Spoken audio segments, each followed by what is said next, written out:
আমি তো ওই জিনিস করবই না যা হাদিসে নাই। যেখানে আল্লাহর অনুমোদন নাই, যেখানে রাসূলের অনুমোদন নাই, আমি তা মানি না, মানি না, মানি না। কেউ মারা গেলে সন্তানের আশেপাশে কেউ যদি চিল্লায় কান্দে, বিলাপ করে, রুহের উপর আযাব হবে। আপনি বলবেন রুহের উপর আযাব হবে কেন? ওই লোকটার দোষটা কি? তার দোষটা হলো এই বুঝাই যায় নাই কেন যে আমি বললে চিল্লায় কানবে না। চিল্লায় কান্নার অর্থ হলো আপনি আল্লাহর সিদ্ধান্তের বিরুদ্ধে বিদ্রোহ করছেন। এই লোকটাকে আল্লাহ নিয়ে গেছে, জানটা নিয়ে গেছে কে? আপনি কাঁদতে পারেন, নিষেধ নাই, কিন্তু চিল্লাইতে পারবেন না। আল্লাহর সিদ্ধান্ত মাথা পেতে মেনে নিতে হবে।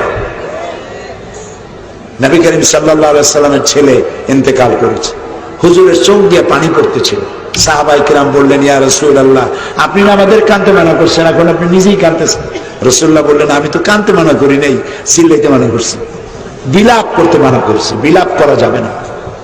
তো সন্তানকে এগুলো শিখান নাই, আপনার আযাব আরো বাড়বে।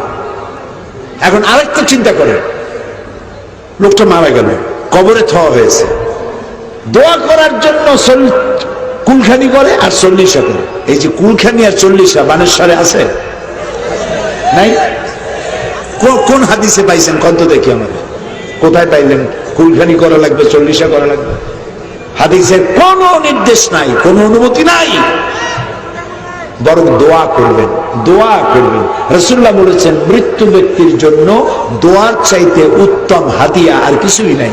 সেটা প্রত্যেকদিন করবেন, 3 দিনের মাথায় 40 দিনের মাথায় করতে হবে।